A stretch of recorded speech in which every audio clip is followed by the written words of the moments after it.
On, yes, I believe. Okay. Oh, there is no allow. My number is, here we are. Okay. We're so excited and honored to be doing this with Isabel. And it's in mentioning at the very beginning, the Northwest African American Museum. It was just 10 years ago, next month, that for the book that was about as old as Caste, their new book, is in the world. It was about 4 days in the world, The Warmth of Other Suns. She came to the Northwest African American Museum, and it was a third stop on the West Coast, and the others have gone well, but the Seattle and the museum were the first place she was greeted with real fervor and anticipation and hunger for what the story she told in that book, that's been a classic since it's been in a reader's hand, of the migration of Black people from the South to the North, and to the West Coast, and the central part of the US and the eastern part.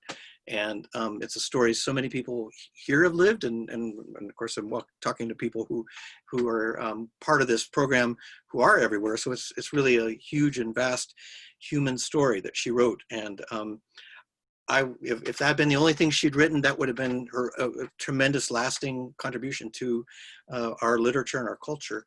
And not only has she written a new book, it hasn't been 15 years for the next one. And yet seeing the title alone, realized she was working again on something quite astonishing. And that's come to pass with this book, Caste, The Origins of Our Discontents. And it's a book, I won't say too much about it because that's what this program is, but she again takes some notions that are out there. And actually the word caste was used more probably in the 19th century in certain writings about race, what we're calling race most of the time here. But she traces its uses in all sorts of ways, and then also gives it some other context by linking the story of caste in this country to the country it's probably most thought of when you use the word caste, and that being India. But also a little portion on what happened in Nazi Germany. So laced through these are historical studies, drawing on other books, other scholars, her own travels, experiences of both historic figures, but common people in the same kind of approach that she brought to The Warmth of Other Suns. And she does so, the part I really will say is with a writing narrative that is restrained, is quietly elegant, and I would say it's subtle, except she's also saying these bold and remarkable things. You're kind of like having these oh my goodness moments. What did I just read? But it's writing that doesn't draw attention to itself, so it may not get commented on that way, because the stories where she's pointing, what she's drawing attention to, is quite significant, and she doesn't try and draw it to herself, except in this book, as in the other, every once in a while these personal moments are dropped in, and that also brings the book home to an individual stake, a human stake in all these stories. So the way this program will work is at some point Wes Moore will join us. Let me say a little bit about Wes, because when he does join us, it'll probably be like, here I am and here you are, and we won't get to say anything much about him. He was added to this just a few days ago, all the moving parts that go on with things in the world right now. But he himself, we hope to do a program with, because he has his own new book and a series of books he's done. In fact, he also has spoken at the Northwest African American Museum. But this new book is called 5 Days, The Fiery Reckoning of an American City, which he, with journalist Erica Green, who was then of the Baltimore Sun, but is now at the New York Times, a newspaper that Isabel worked with for many years. It's a story of what happened in Baltimore in 2015 with the killing of Freddie Green, and what happened with the Baltimore Police Department, and then what happened in Baltimore. And it was a kind of harbinger for where we are this year. And it's both, this year did not just, what's happened since the killing of George Floyd is not something to just, kindled something new, but it's what Wes Moore wrote about that book is part of a lineage of these kind of incidents and what's happened in cities of response. I will say that's circling back to Isabel. There's nothing of the moment like that with this book, except the book has been born to this moment, and the kind of writing and that's also been part of what's gone on, is that people have been turning and reading deeply and historically as well as to the current. So that Isabel's book manages to link both the current and the past. So if I didn't finish saying, you can ask questions by the little Q&A tab on the bottom. And hopefully Wes will be the one to pose those after he's had words with Isabel after she's talked, and they have a back and forth. I will be here until Wes shows up, though, and they won't leave Isabel alone. And then following all that, we will. I'll probably come back at the end. I know many of you, by coming tonight this way, have already purchased the book, Isabel's book. And I didn't even hold that up today. So, and there's many other things. It's Oprah Winfrey has already got this going, and I won't digress too much. But if you ever want to hear Oprah really do something literary, hear her at the Toni Morrison Memorial. I don't know if Isabel saw that, but it's a whole thing of reading from Song of Solomon. But anyway, Oprah's all over this book, as are many other early readers, and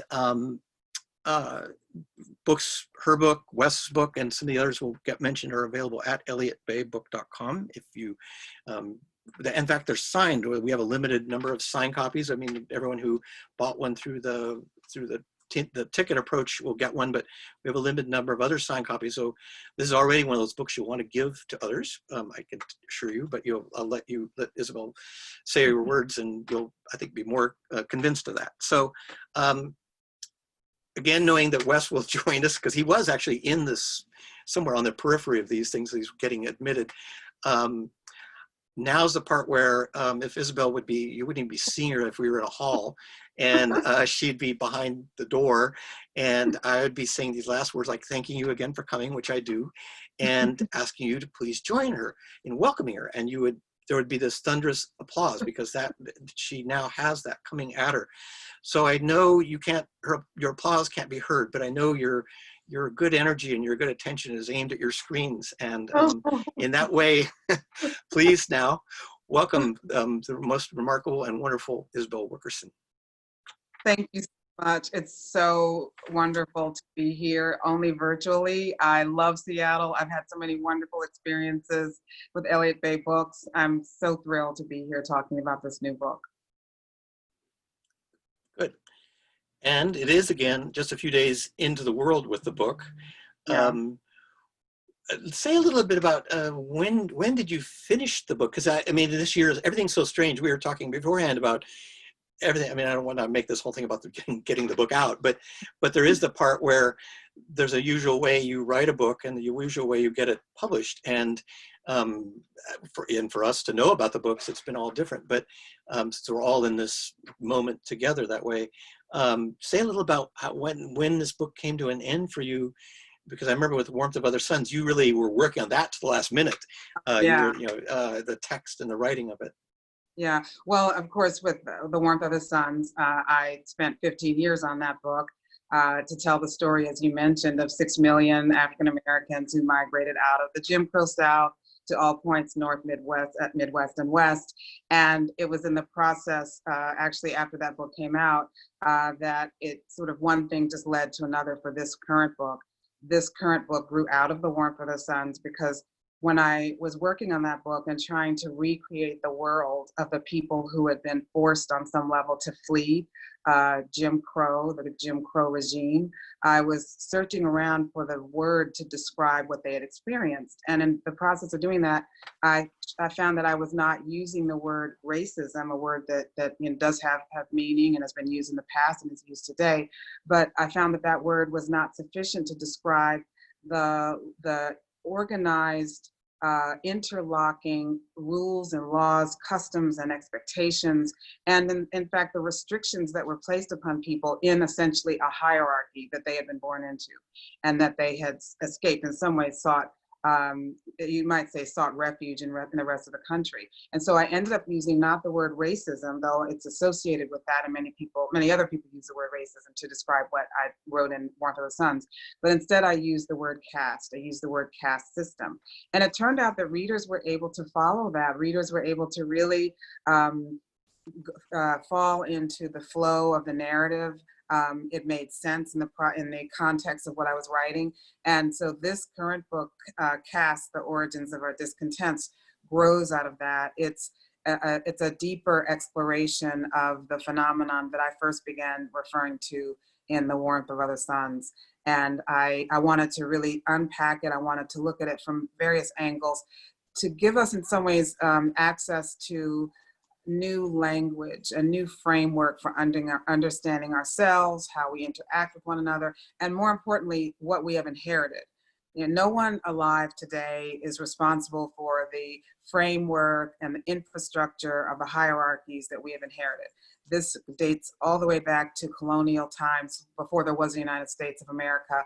And so this is a way of understanding all that preceded us. The subtitle is significant because it's saying the origins of our discontents. It's the history of how we came to have the hierarchies that have been passed down through the generations. What caste essentially is an artificial hierarchy in which there's a graded ranking of human beings that indicates a value applied to people based upon where they're born into the hierarchy. And this human value is related to, it determines one's standing, one's level of respect accorded to them, benefit of the doubt, the kinds of things that you have really nothing to do with. It's just you show up and this is what you carry, based upon what the society assumes about you on the basis of this measure. And so I wanted to really look deeply into this because I feel that by understanding our divisions and how we got to where we are, meaning or understanding the origins of all these things, perhaps it will lead us toward a greater understanding of how to push through them and to transcend them.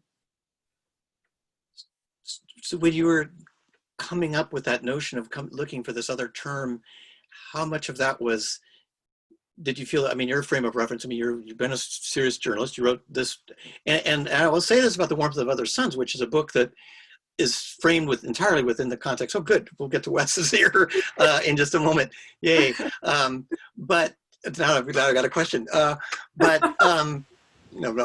what it was. But the part where I was gonna say The Warmth of Other Suns it's actually taught as a form of migration or even refugee studies in other countries. Yes. The colleague who taught with you, I think at Emory, Leila Khalavi, I think is her name, an Iranian-born fiction writer who spoke highly of you as a colleague, but she said she had used this to teach about the Iranian diaspora, and some of which has been in refugee, but also other form of moving. So I was going to say, how much of it was you looking outside the US to think of this, and how much it was because it was 19th century, the word caste was used quite a bit? Well, that is such a great question because in trying to unpack and understand caste, I naturally needed to look to where did that word come from, looking clearly to the originating caste system, the one that comes most readily to mind, the most readily, instantly recognizable caste system in the world, which would be the one in India. So of course, that was one of the first places that I went to look to better understand how does the caste work there? How did that form? What are the gradations and what is the structure of the caste system, the original one? And to see where are the parallels, where are the divergences, where is it that this word applies and the concept can apply to us, and where might it not? So that was one of the places that I looked. So I was purposely looking outside the borders of our own country to find out how other countries had dealt with hierarchy and how we were in some ways paralleling it in ways that we didn't even know. I mean, one of the things that I describe about it is that caste is I describe our country as like an old house. An old house, if you live in an old house, you know that the work is never done. There's always something yet to be done. There's always, as soon as you fix one thing, there's something else that has to be attended to. And so if you think of our country as an old house, then you think about the structure of it. And so caste in some ways is the invisible framework that we all know is there, that supports the society that we live in, but that we often don't see. It's invisible. We know that it's there, and we rely upon it on some level, and yet we don't see it. So caste is the bones, and race is the skin, is how I describe it. And race, the difference between caste and race is that race is the tool, it's the signifier, it's the signal, it's the cue as to where a person fits or is assigned, one would say, in the caste system. And when I say assigned, I mean going back from the original founding of the country, which was founded, as we all know, by British colonists, who were by definition going to be at the top of the hierarchy of the country that they were building, and then bringing in African enslaved people to be enslaved from Africa, which then became the automatic bottom of the hierarchy. And then others, as they arrive, fitting inside that hierarchy, or trying to find ways to navigate within that hierarchy. And so that's the framework that we live with. That is what we inherited. And that now it's a question, in some ways, of trying to better understand it and see how it affects us. Great. Now I think is the appropriate moment for me to step away, as much to Isabel's relief and certainly to mine, and having Wes Moore join us. And Wes, two things. Well, we have to do this for you too, because you came into place just this week, but in this program, but you have your own excellent new book, and we talked about that a little bit as I was introducing Isabel, the whole program, and I'll pull it up again, the book 5 days. The Fury Reckoning of an American City. So we'll address that otherwise to see if we can do this with you. But we just got started, and you've missed some good Isabel. You haven't missed any good questions. And so I'll disappear. I'm just enjoying the conversation. Yeah, well, I will say, Isabel, to this, because it probably won't come up in any other context, when you write about the leaky basement, which you do a few times in this book, that little house I'm in has a leaky basement. I felt the basement kind of gurgled up, said, oh boy, somebody's writing about a leaky basement. They don't get written about every day. So there was a little bit going on. So Wes, I'll disappear and let you take over, and you two will be fine. I don't know if you've even ever met, not that you're getting to meet here, but you have your virtual introduction. And I'll reappear at the very end to help wrap this up. And thank you both. But thank you so much for getting here, Wes. We knew we heard you were hanging around outside. In the green room watching the interview and enjoying it. And I to start. So first, thank you so much, Rick, and Isabel. This is an absolute honor. Okay, so I'll disappear now after you get. Well, I'll listen. I'll keep listening, but I'll be back. Thank you. This really is an honor. I have been a huge fan and admirer from the Moore Brothers' Sons, and then this was a book that from the first moment, from the first pages, it just grabs you, and it will not let you go. And it's one of these things that it challenges assumptions, and it forces you to think to yourself, how have we not understand so much of this stuff before, right? And so first, not just congratulations, but truly thank you for a book that is going to make us better. And so actually, the first thing I actually want to follow up on a question that Rick was asking before, because I think there's a brilliant analogy where you do talk about this idea of caste being the bones and race being the skin.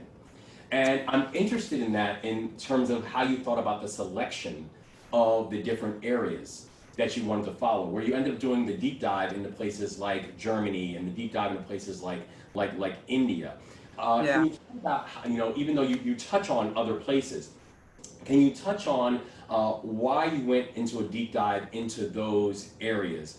And then, because the question I then have is, when you think about the history of the United States, for example, where the German example, where you still had a casting system of Germans, right, of different religious belief, but Germans. Same thing with India. In the United States, it's really more a conversation of people versus property. And can you talk about how you went through that process of analyzing caste and deciding where you wanted to, where you decided to land on where you wanted to follow? Well, so first of all, it's fabulous to meet you, even virtually. So just to see you is just amazing. So I'm so honored that you are here, that we're speaking in this era that we live in. Writing about caste meant, or exploring caste meant that by definition, I was going to have to go to deal with India. I was going to have to, go to India. I was going to have to spend a lot of time understanding, reading about India, and reading about how caste worked there as a way of understanding the original the original hierarchy known as caste, and also even discovering where the word even came from, how that word was applied to it. But what happened was, in the process of beginning to do this work, Charlottesville happened, and Charlottesville then is what led me to look at Germany, because there before us at Charlottesville, you know, with the protesters who were there to keep the monument to Robert E. Lee from being taken down, there was the symbolism there before us, symbolism of the Confederacy, symbolism of the Nazis, and merging together, fusing with the protesters. So they are the ones that made this connection between the history of the United States and of Germany. And so that really inspired me and forced me to have to look at what has Germany done in the intervening decades after World War II, to reconcile with that history, to atone for that history. How do they educate one another? How do they remember? Because a lot of this has to do with memory of the Civil War, memory of American history overall, memory of enslavement. How are they remembering what happened there, and how is it that people can even make the connection in Charlottesville to begin with? Then the deeper that I got into it, I then began to discover or be exposed to things that I never, ever would have imagined. I mean, one of them has having to do with the fact that German eugenicists were in constant dialogue with American eugenicists in the years and decades leading up to the Third Reich. I had no idea that. That was fascinating. Just fascinating. American eugenicists, the books that they wrote, were huge sellers in Germany in the years leading up to the Third Reich. And of course, the Germans needed no one to teach them how to hate. They had that within them, no question whatsoever. They needed no one to teach them how to hate. But it turned out that they actually sent researchers to the United States to study how America had subjugated it's what I would call subordinated castes of African Americans, to study how America had subordinated and repressed and segregated African Americans. They actually sent people to study America, to see how America had done this.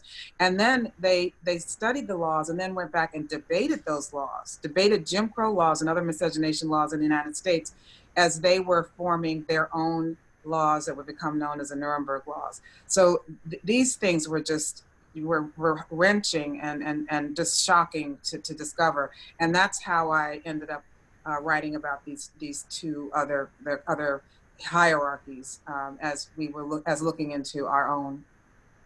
And it's interesting too, because you watch how this idea of not even just racial segregation or casting segregation, but then also you watched how there was this idea, take South Africa, for example, there was the racial segregation of the racial segregation, right? The invention of this idea of colors, for example, right? How did that factor into the thinking and the things that you saw when it came to the creation of caste, and how those elements were used to continue to fortify this casting system? That is such a great question. I mean, that is really the central question. The thing about it is each of these hierarchies, each of these caste systems would come up with different metrics to delineate who could be in which caste, who could be on top and who was at the bottom. So it's arbitrary, it's random. It really, I mean, it's arbitrary. It could have been height. It could have been the color of one's eyes. And in other places, it's religion. It's whatever is delineated that can divide and then rank people. And here in this country, even before there was the United States, there was this ranking that was based upon what people look like, skin color, the origins of where they had come from, the lineage as manifested in their phenotype. And that was then used here.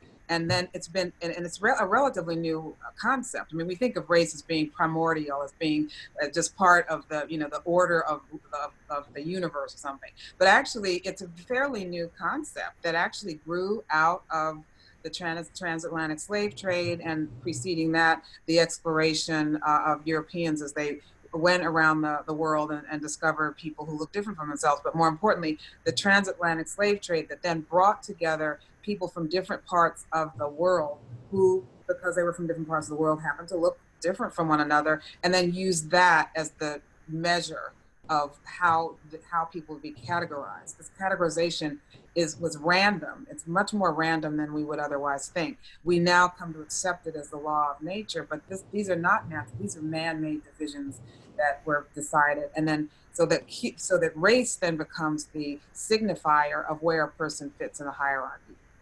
And you make a really powerful and important argument for this idea of a truth process, of a truth and reconciliation. And we look at how other countries have gone through similar type of processes, whether it is Burundi or Rwanda or Northern Ireland or Colombia or Chile or Canada twice or South Africa. Should the United States look at this idea of a truth and reconciliation process? And if so, especially considering the creation of this idea of class, and to your point, how the idea of whiteness and the idea of race was a creation, was a creation really to fortify a system of class. Yeah. What is the process that the United States should actually think through and consider if we were to decide this is something that we have to dig into? Well, now I have to preface this by saying that when I wrote this book, I am presenting myself as like the structural building inspector for the building. So I come in, I take all of these tools of research, and I shine a light, infrared light or whatever you want to call it, into the corners that may not have been seen and examined, and then I come back to you with a report about this is the state of the building. That's not just. And so when you do that, if you've ever had an old house or you bought a house and the building inspector comes in and then they give you a report about all the systems, plumbing, electrical, structural, and all that. And then it's up to you as the owner of the house to then look at that list and say, this is what needs to be done. And so I am presenting this to all of us, and all of us are the collective owners of this building. And then it falls to all of us because it will take all of us. That's right. It will take us. That's right. To find a way to transcend an inheritance that is 400 years old. It will take all of us. And so for that, I say that to say that I do not present or even deign to present all of the answers. My job is to present this framework for understanding, to illuminate what has gone unseen for too long, and in hopes that it will spark the imaginations of the desire to even know more, to read more, to study more, to know more about the history, so that we can then find a way to heal. That said, the Truth and Reconciliation Commission is the bare minimum of what we should be experiencing as we try to better understand what's gone before us, understand our history. When I wrote the Warmth of the Suns, I went out to talk about it, as we all do, as I know you did, and you hear from the public and you hear all kinds of things. And I don't know the many, many amazing things that you've heard for your books. For me, one of the things that I hear most often with the first book was, I had no idea. I hear that all the time. I had no idea about the history. Yeah. These are people who actually lived through the era. I mean, people who lived through this era will say, I had no idea. So that means that there is still not enough known about our history. There's still a long way to go to understand our history. So I believe that a Truth and Reconciliation Commission effort is part of the process of coming to a reckoning, to first understand, for all of us to get on the same page about what actually happened in our country. And without the often freighted emotions that can come from certain language that we're accustomed to hearing, that evoke a sense of shame and guilt and blame, and we have to push past those emotions. That's the reason why Caste is such, to me, in some ways, a liberating way of looking at it, because it's about the structure. It's about the fact of the structure. It's not about feelings. It's not about emotions. It's not about liking this person and not liking this person. It's about the structure that we've inherited. And so, an effort to try to get on the same page about what has even happened in our country. Most people don't know that enslavement went on for 246 years, that it went on for so long that no adult alive today will be alive at the point at which African Americans will have been free for as long as they had been enslaved. I mean, that's a stunning thing to think about. And that, that it wasn't until the 1960s that African Americans, because of the civil rights legislation of 1964, 65, and 68, that it's still a fairly new proposition, a fairly new experience for African Americans to actually have the chance, the opportunities to do such things as to be able to vote, to be able to apply for jobs that before were forbidden to them. So this is we're very new. This is not ancient history. This is fairly new, this idea of opening up into the mainstream of the people who've been consigned to the bottom for so long. So I say all that to say that a Truth and Reconciliation Commission is part of what I would think would be necessary to educate all of us on the true history of our country so we can understand how we got to where we are. And one of the things that for source, I completely agree with you, because you're right that part of the thing we're dealing with is we're not even all dealing with the same facts about history, about how we got there. And to your point, that we're dealing with something that is very unemotional. Right. That when we talk about racism, or we talk about this idea of race or the introduction of race into conversations, oftentimes people think that racism comes down to an act. Yes. Right? It's individual doing X, or if an individual says something, they are racist, or does something, they are racist, without understanding that this is actually a system that has then been baked in, and how it's something that's been baked in for a very, very, long period of time. And when we're talking about this deconstruction of caste, and when we're looking at societies that have actually tried to understand caste as the mechanism and caste as the very unemotional infrastructure that so many of these elements of inequality and inequity are built upon, how then, and how have you thought about countries and places and geographies that have really tried to break that down and try to understand, okay, if we are dealing with the level of class, how do we deal with it, versus if we're thinking about this as a level of racism or a level of something else that we then have to go through the process of the deconstruction process? Well, I'm glad you brought up class, because that is a concept that you might say three-legged stool of inequality, and race being one. Caste, of course, is what I'm introducing here, and of course, caste is. I'm not the first to mention caste as a factor. There's actually a long tradition. I wanted to make sure I said there's a long tradition, generally within the academy, of applying the term caste, the phenomenon of caste, to better understand our society, going back to the anthropologists in the 1930s who emerged from their research of Jim Crow South, using that term. So there's a tradition of using this term. It just has not become mainstreamed as it might otherwise have been.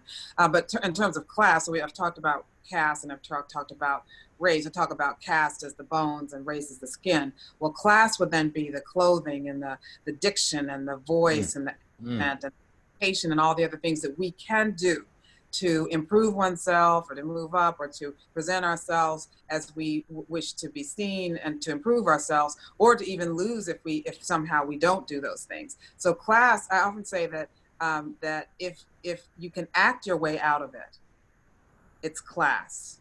If you cannot act your way out of it, it's caste. And to that point, I often think about the actor. Oh, wow. Can you say that again? I like that. I like that. I like that. Yeah, if you can act your way out of it, it's class. If you cannot act your way out of it, it's caste. And one example that comes to mind is the experience of Forrest Whitaker, the esteemed, one of the most esteemed actors of our time, who has an Academy Award, and Oscar, one of the most incredible actors of our time. And he walked into an upscale deli in Manhattan a few years ago, and he went in to see if they had what he wanted. They didn't. He turned to walk out, and the staff actually stopped him, blocked him at the door, and then searched him there in front of all the other customers. Here it is. Here he is, an Academy Award winner, Academy Award winning actor, who's being searched, on the ground, searched as a common criminal because of what he looks like, meaning because of the signals that sent to the unconscious signals about what a person who looks like him must be up to if they come into a store and then don't buy anything. And that's one where he has done everything that a person can do to be successful in society. He actually would be considered, upper class. I mean, he's as successful as you possibly could be. Yeah. And yet in an instant, he and others like him, and all of any of us who fall in that category could be reminded in an instant of which caste we are perceived to be in. And that's what I mean by the difference between class and caste. And it's and also how there's this really wonderful way of also showing how the caste that you perceive yourself to be in is also this massive determining factor as to what you think other caste and where you think other people in the human race, what they deserve versus what they don't deserve, based on a perception, right? Who is worthy, who is not, who has earned it, who has not.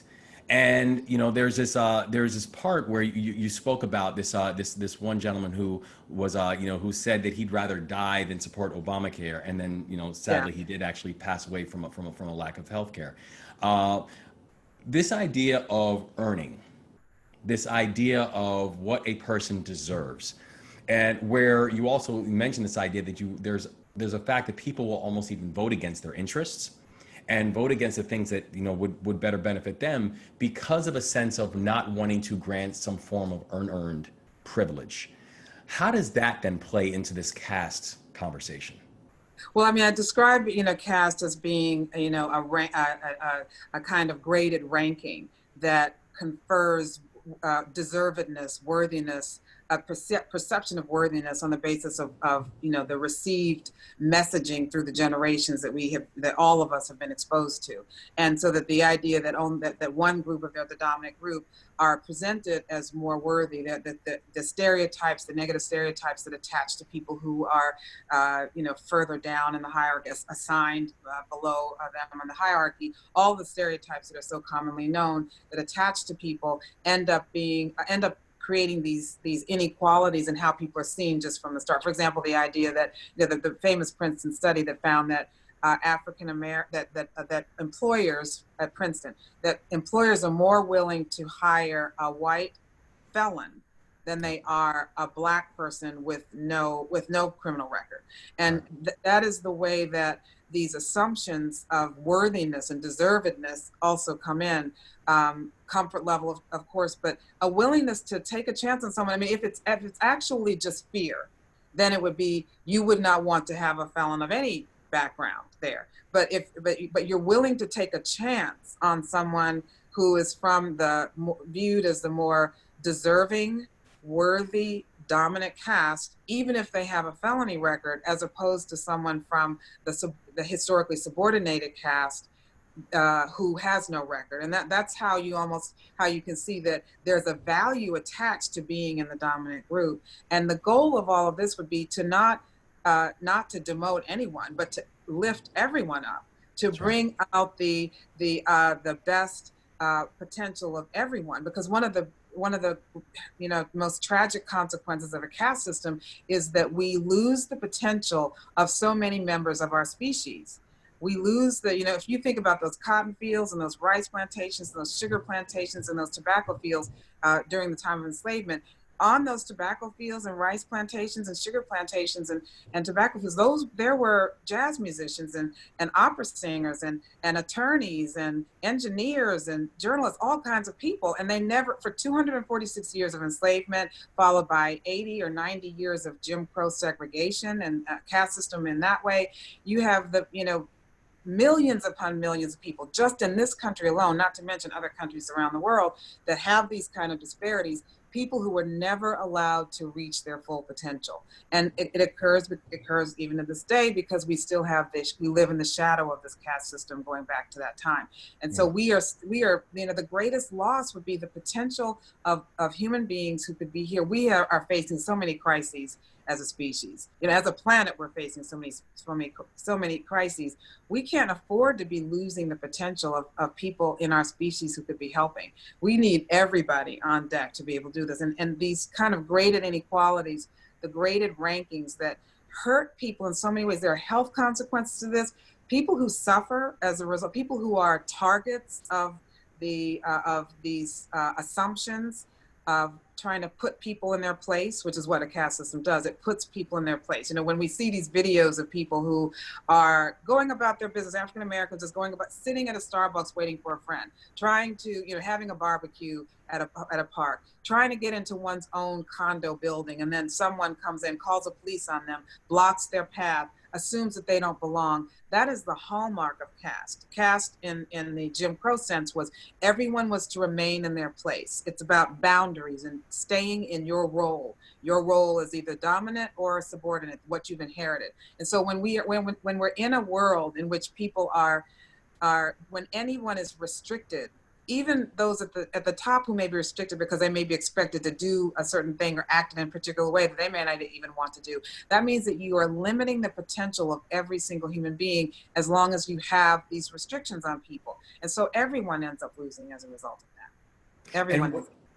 And when you, and along those lines, when you mentioned before, which actually I did not know, about the importance of Charlottesville, and how Charlottesville really helped to shape the, you know, not just the frame of the book, but the takeaways and what you wanted to build together. You also wrote this before George Floyd, before Ahmaud Arbery, before Breonna Taylor, before this movement that we're seeing right now. If there was any, if there were things, are there things that this movement you think also helped to reflect or shape, or is there anything that you've seen right now that you think challenges some of the assumptions or the things that were baked out? And when you think about the movement that we are seeing right now, are you hopeful that the conversation is actually going to tap into these core crucial issues? So when people talk about, you know, this original sin of the United States, the reality is the original sin actually came long before the United States was even an idea. So how do you feel about this current place and whether or not that's helped shift or shape it all? And are you then, you know, what are you saying about the current movement that then makes you think about how all these other elements that you speak about in Caste will get reflected into the goal? You know, you're absolutely right that there is no way I would have ever anticipated what is happening right now. This book was not written for a particular moment. This is a work of history, you know, that puts in context where we happen to be in general. But I could not have imagined that we would be in the midst of a, you know, global pandemic, and then the things that have occurred in this ensuing months that we have observed. You know, the tragedies, the heartbreak, you know, the unimaginable things that we have seen. I actually have been heartened by the response, though, from people who may not have had to have thought about this in the way that marginalized people who live with this every day. I've been heartened by you know, there were protests that occurred in all 50 states. I mean, there were protests that occurred in South Dakota. There were protests that occurred in Idaho. There were protests that occurred in Rhode Island and all over the country. I mean, there were protests all over. And the only way past this is for every human being, all of us, to recognize that we have a stake in each other's well-being, a stake in each other's prosperity, an idea that we are all in this together. We're on this planet all together, and we all should feel that we have a stake in one another. But I feel that we could, in theory, could possibly be on the cusp of an awakening. When you see what happened in the UK, for example, with the mass protest that took down one of the statues in Bristol in UK, one of the statues of one of the enslavers, one of the people who actually brought people from Africa in the transatlantic slave trade. That statue coming down, and the sense that there were all kinds of people who were part of that, and there was a sense of finally reckoning with the history, finally seeing the damage that had been done, not just to African Americans, but you might say to the soul of everyone who now has to live with this. And so I do find that this is could be a time of hope. It depends upon what we want to do with it. It depends on what all of us collectively choose to do with this. You did a wonderful job of kind of weaving in when we say the idea of what is it that we all want to do with it.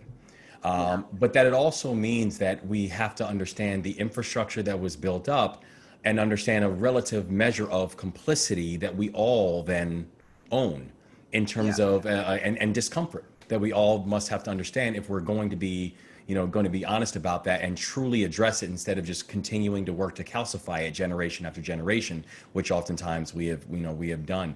How do we navigate that narrative, that idea, that for us to be able to, for us to say we all have to move forward, we all also then have to understand our own complicity in helping to build it up in the first place. And Yeah. then thinking about it where, because oftentimes there's a level of tribalism that Yes. plays into so many of these conversations.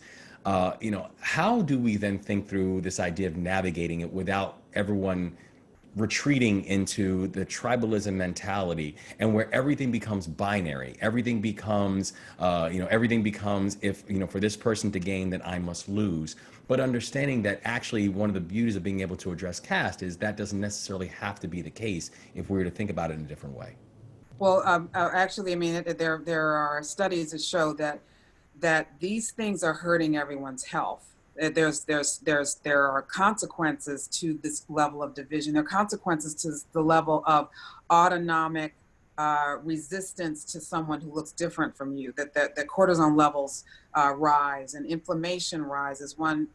We get exposed. People can get exposed to stressors that can actually lead to higher rates of stroke and heart disease. There are consequences to harboring distrust and unconscious biases against others. I mean, this is making people sick, literally. And then when it comes for people who harbor, who may be in a more position of dominance, or born to a group of that is viewed as dominant historically, and then those who've been born to the group that has been historically subordinated suffer tremendous health consequences, in which there's such a thing as weathering, where actually the telomeres, the ends of the cells, actually begin to shorten because of the level of stress of navigating a world in which you may not be given the benefit of the doubt, where at any moment you could be someone could come in, or something could come in to try to put you in your place or to diminish you somehow. These things have consequences for all of us. And of course, all of these things, you want to make it economic, all of these things cost money to the economy in terms of productivity, in terms of people being able to make the most of the talent that we may have. There are all kinds of cures to the challenges that we have, and we were able to maybe make use of all of the potential that we actually have as a species. I often speak of species as opposed, now I've moved on to species because that's where we are right now. We need to think as a species, because we face so many problems and challenges as a species. And so that is where, that is one of the things. And then finally, though, I would say that, by looking at this without the emotion, and looking at it, I use so many metaphors in this book because I'm trying as best I can to build bridges to understanding, to try to reach people's hearts as well as their minds.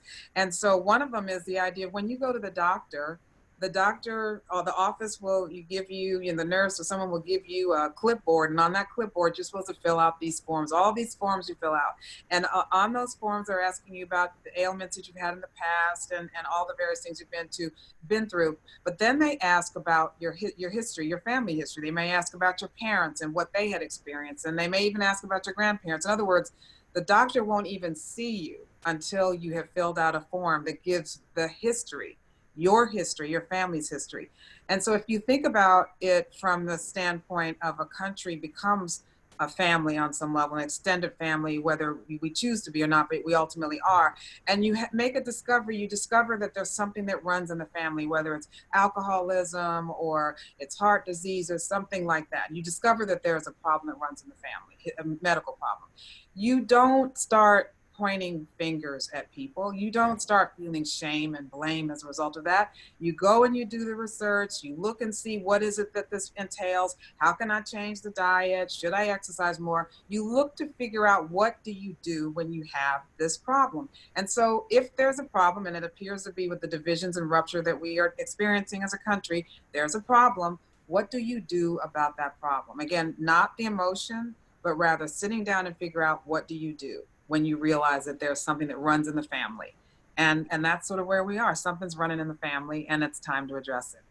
And it's a really powerful argument for what you were saying earlier about the need for us to go through a process of really understanding truth, because it's very difficult to come up with a, with a cure to an ailment if you don't fully understand the ailment. Exactly. Right? And that's the process that you're speaking about, that we still, and that's also the link that also seemed to be missing from so much of this. Yes, it is. One of the things that you'd mentioned earlier was that Caste in many ways was born from Warmth of Other Suns, right? Yeah. Where this was something that you knew from the writing of the first book that you then wanted to dig in and to explore into this second book. What were some of the unanswered questions from Caste that you might also now look into next as the next things that you want to be able to explore and dig into? Well, now you have written several books, so you know how to write a book. And then it's the book is hard. The book's only been out for 2 days. And then people start asking, so what's the next thing you're working on? What do you do with all your free time now, Isabel? So that actually is a question I cannot answer. I'm still recovering from this now. Because of COVID-19, believe it or not, I don't even have a copy of the book myself. I don't. So I did the same thing. I didn't get my book until after it was released. I ordered it.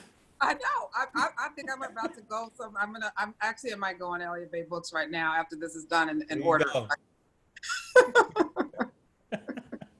There you go. Well, and I think, and so, one of the question though that I do have was actually about your process of telling the story. I mean, you are a magnificent storyteller. Oh, thank you so much. Magnificent storyteller. And there's actually, in fact, I'm gonna pull it up real quick. There was a line that was used in Dwight Gardner's review of Caste, where it says here, Wilkerson's book is a work of synthesis. She borrows from all that has come before, and her book stands on many shoulders. Caste lands so firmly because the historian, the sociologist, and the reporter are not at war with the essayist and the critic inside of her. It's a brilliant, brilliant line. And not only is it true, I mean, there's such a beauty and an art in the way that this book is written, in the way that the stories are told, in the way that the understandings are received. How did you think about that in terms of, because there are multiple hats that have to be worn to be able to pull something like this together, and to do it in a way where people can understand the point, people can feel like the conclusions that they're coming to are conclusions that they came to naturally. Yeah. And then also feel a sense of stickiness, right? Feel a sense of, okay, but I also feel like there's something that I can do with this. How did you think about that in your process of pulling it together? And then how does that then shape the goal that you have for Caste? I love what you said about how someone can come to their own conclusions, because I really do believe that that's an important part of what I seek to do. I would much rather show you than tell you. I would much rather, bring you on a journey, and at the end of the journey, you come to your own conclusions. I mean, I hope that you will come to a conclusion that I would like you to come to, but I don't want to be the one to do that. I would prefer that you do that. So the process means just going and going really deep rather than wide, which is one of the reasons why I don't bring in as many other countries as I otherwise might, because I wanted to go in deep to be able to draw upon what had been done before. But what it means is I was looking at almost any discipline, any discipline that touched on this topic, whether it was psychology, anthropology, sociology, history, of course, economics, philosophy. I had all of that I was trying to draw upon, because if it had Caste in it, I was trying to read it and trying to look at it, and speaking to many people along the way. Actually, people from the time that I completed The Warmth of the Suns. I mean, I've been, when you're on the road, as I know you have been, that you run and you meet so many people, and so I have heard so many stories along the way. All of those stick with me, and all of those, I absorb those stories and I absorb those experiences. And you're always on the lookout, listening for what might be the spark for something. And so it's just being exposed to so much and then searching for so long and so deep. That's what led me to it. I mean, I was going with an open mind. I didn't go in with a sense of exactly what it was going to be. It's really, it's intimidating to start out with just an idea. Yeah. And I know exactly where it's going to lead you. I land in the country. I landed in Berlin. I didn't know where it was going to be leading. I'm just going to as many places as I can, trying to meet with the people that I can, just following the road as it leads me. And there's a certain level of, there's a lot of hard work involved, but there's also a level of serendipity, of just being able to go with the flow and going with where it leads you, and ultimately collating all of that together in order to come up with the final version of it, which is always going to be story driven with me, because that's just what I do. That's just me. Well, we are all better off because of what you do. You will hardly ever find me without without a book, just digging into things. But there are some that don't just stick with you, but that are true joys. This book is a true joy. It's a true joy because you end up smarter because of it. You end up more with a greater sense of urgency because of it, and it's a real sense of enlightenment. And I think about that truly in context where, I remember someone once said about the book is that, it's incredibly timely. The truth is that it's incredibly evergreen, and that's the point that you continue to try to make, is that we're talking about a topic that unfortunately is something that's evergreen and calcified. But if we're going to do something about it, we first must understand it. And I thank you for giving us the opportunity to understand this, to really better appreciate how the infrastructure of everything that we exist in is based on an infrastructure of this idea of caste. So we are incredibly grateful for the time and effort that you gave into something that is going to be a true contribution to our society and to our human evolution. So and honestly, and thankful for this conversation, because for me it's a deep and extreme honor to be. I'm the one who's grateful. Thank you so much. It's such an honor to be able to be in conversation with you. I've loved it. Thank you so much. Thank you. And I encourage everybody to go get this book.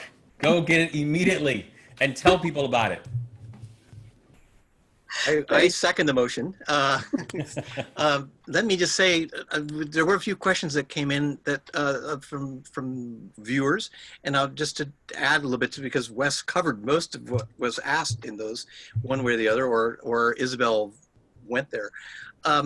Isabel, there was talk of truth and reconciliation and that process, and the one person wrote.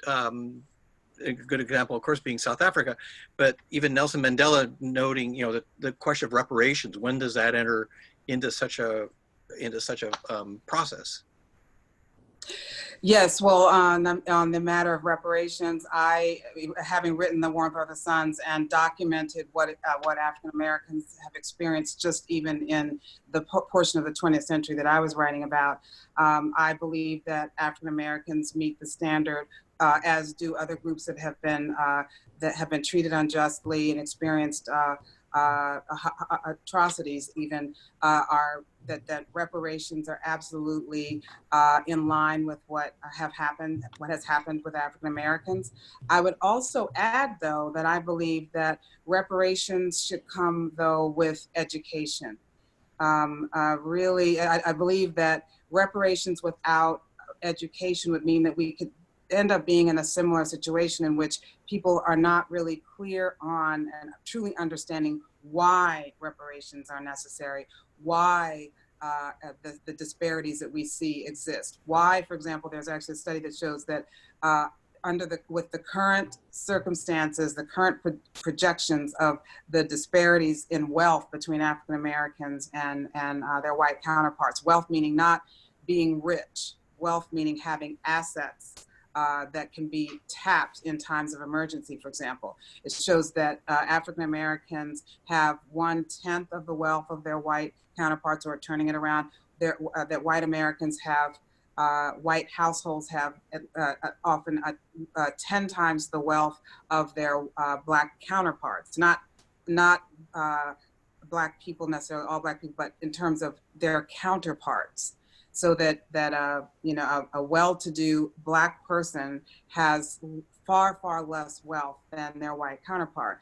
And so those disparities are generational. That is not something that happened just overnight. That has to do with people having been enslaved for 12 generations, 12 generations. How many greats do you have to add to the word grandparent to begin to imagine how long that went on?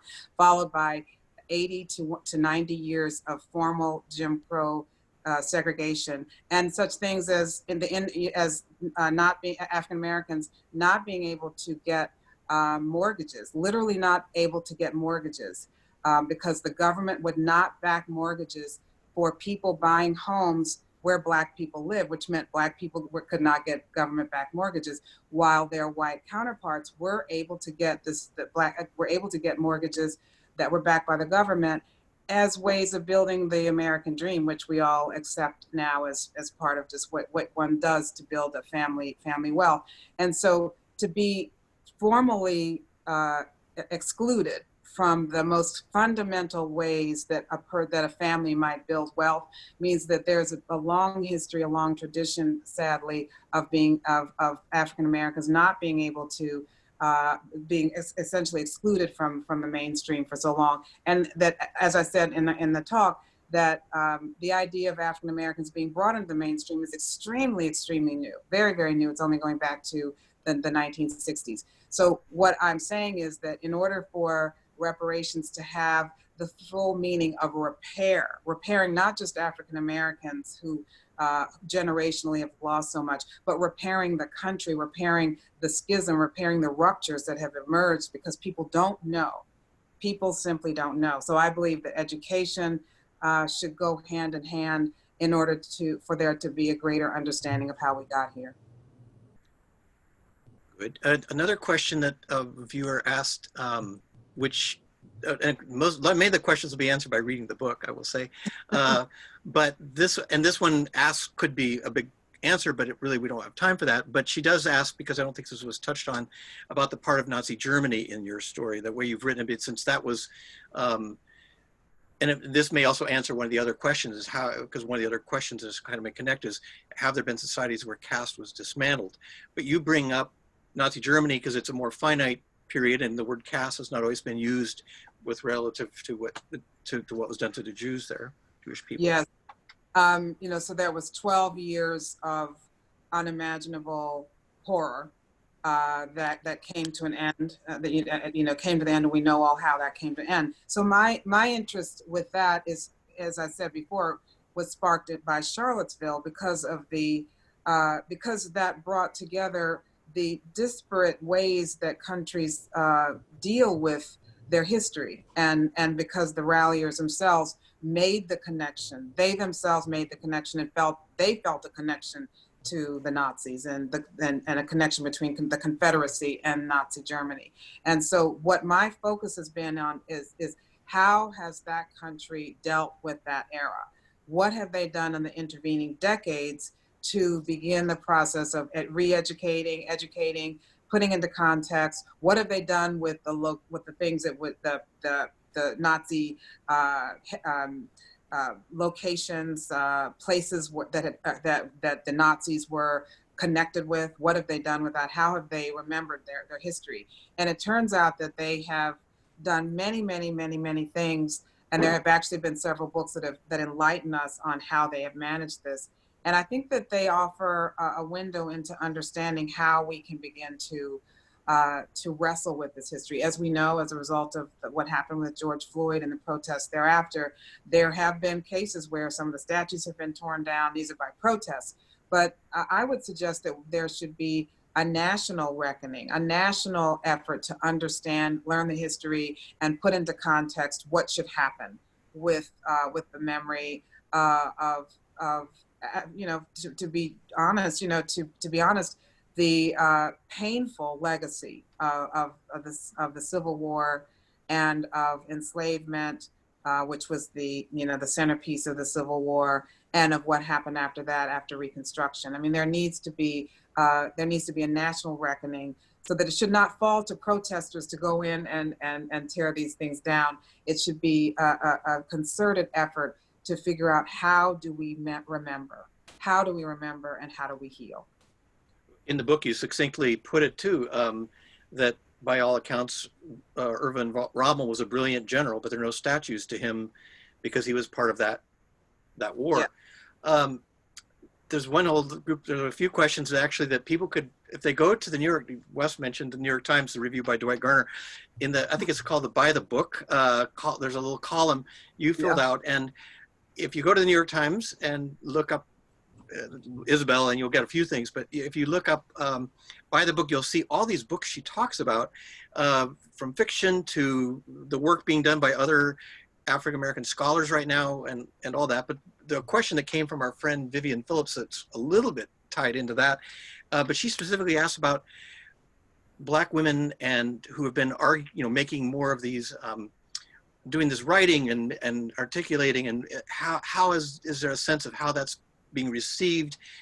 Is there kind of a sense among the women collectively that you're part of the, what you're doing is there, because traditionally women have also gotten a lot of, had to deal with a lot of adverse response within different groups as well. So could you say a little bit about that?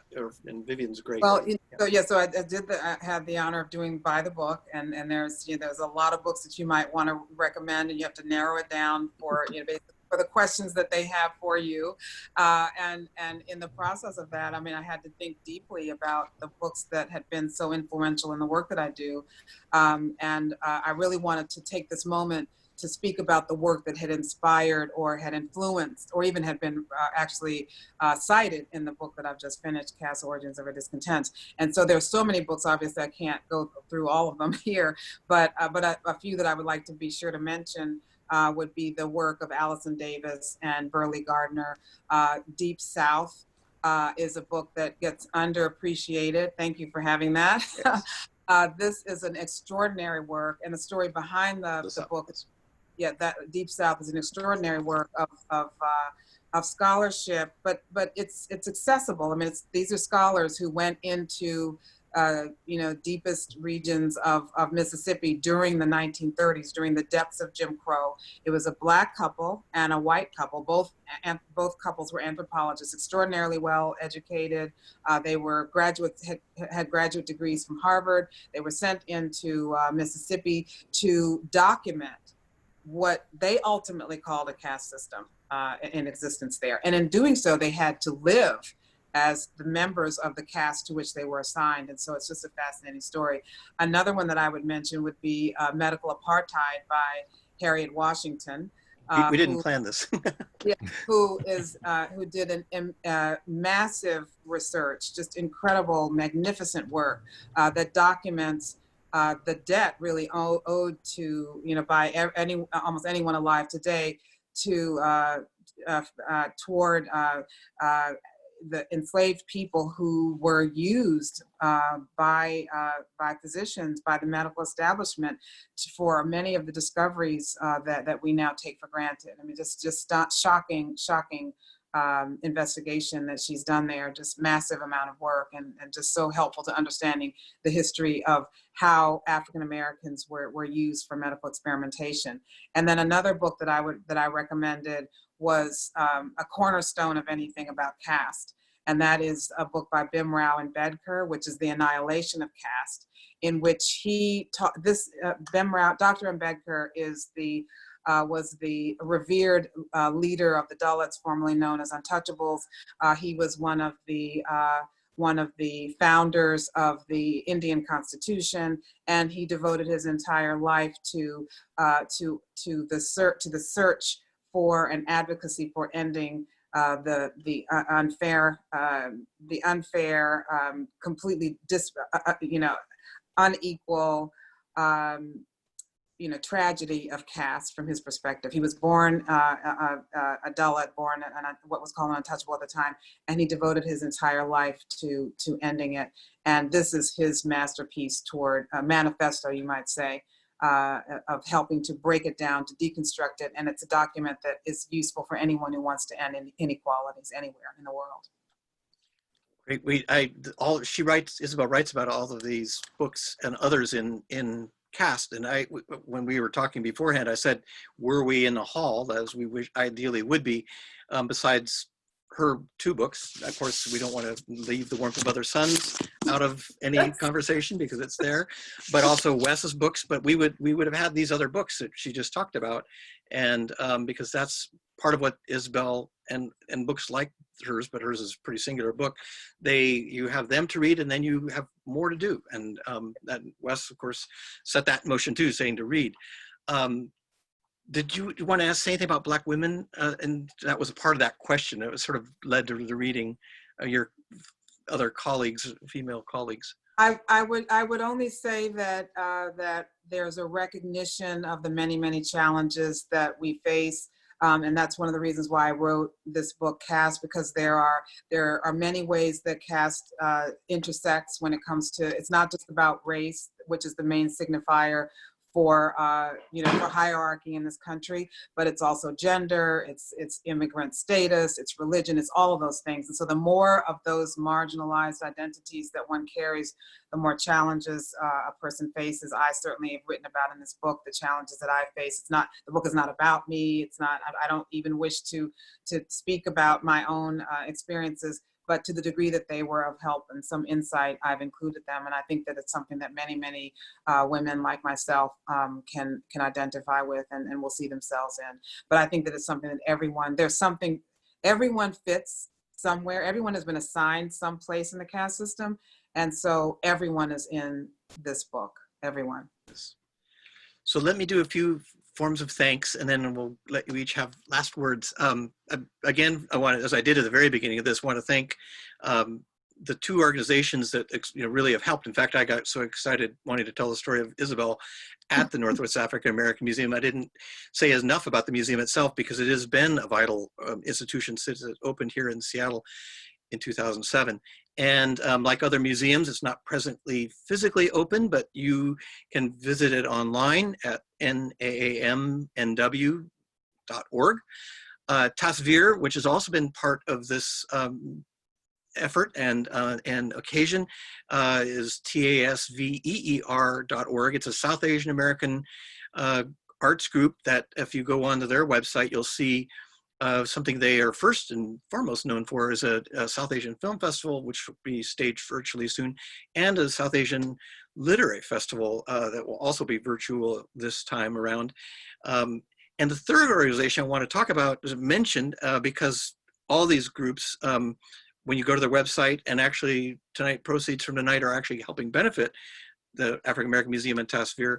But the third organization we wouldn't have known about until Wes signed on, but for all the books he's been doing, he's also head of what's the Robin Hood Foundation, which does vital work in New York. And if you go to robinhood.org, you will see that good work, which I think Wes has like 2 lives that somehow fit into one, getting these books done, but also doing that work.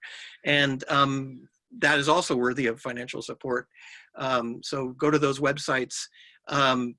Lastly, to say for us at Elliott Bay, we also, I think my colleagues there, but also to let you know, we do have signed copies of Caste and as well as copies of some of these other books. Deep South, we're working on getting back in. We've had it, but already I think it'll be one of these books that Isabel refers to will be part of it. And thanks to our friend, to Janina of Bold the Tickets, who's helped make this possible, technically. And I think that's it, even though I see questions pouring in, but I think we do have to call this a night. I think it's later for some people on this than it is here in Seattle, where it's just a little after 6. Wes, do you have anything you would like to say here in the end? Or you gave kind of a nice benediction at the end of this, but anything else for you? Well, I would just again just echo my thanks for including me in this conversation. Yeah. This is this has been an absolute joy, not just this conversation, but frankly to read this book. Yeah. And when we talk about things like the dominant class, when we talk about things like the lower caste, when we talk about things like the upper caste, it's important to understand the intentionality that went into the building of them. So it's important that we actually take the same intentionality of the dismantling of them. And so that's what I think this is such an amazing contribution that you've made to this and to our society. So thank you, Isabel. Isabel, anything to say? I would just say I look forward to the day when I can actually be in Seattle in reality. So I look forward. We very wholeheartedly wish that for that too. In fact, I got texted by my friend Shahina, who's with Tasveer, and she's like, she's marvelous, she's wonderful, and I said yes, and she so wished to be here, and imagine the audience that we would have that way. But I know people here from all sorts of places, so it's a differently wonderful audience. The thing is, instead of standing up at the end and mingling and maybe getting books signed and books looked at and meeting new people, seeing old friends that all happen at those, and that kind of the community that comes out of that, and people they've never met before, we have to do that differently now. But that's part of, and we won't get to hear the applause, but we all get to go into our Friday nights. And for all of us, again, we thank you for being here. We wish you well. We wish you a good night, a good weekend. Hope we all stay safe. Hope we all get to see each other soon and enjoy the reading, because there's so much good reading to do. Thank you again, everybody. Thank you, especially Wes and especially Isabel. So take care. Thanks. Bye. Thank you.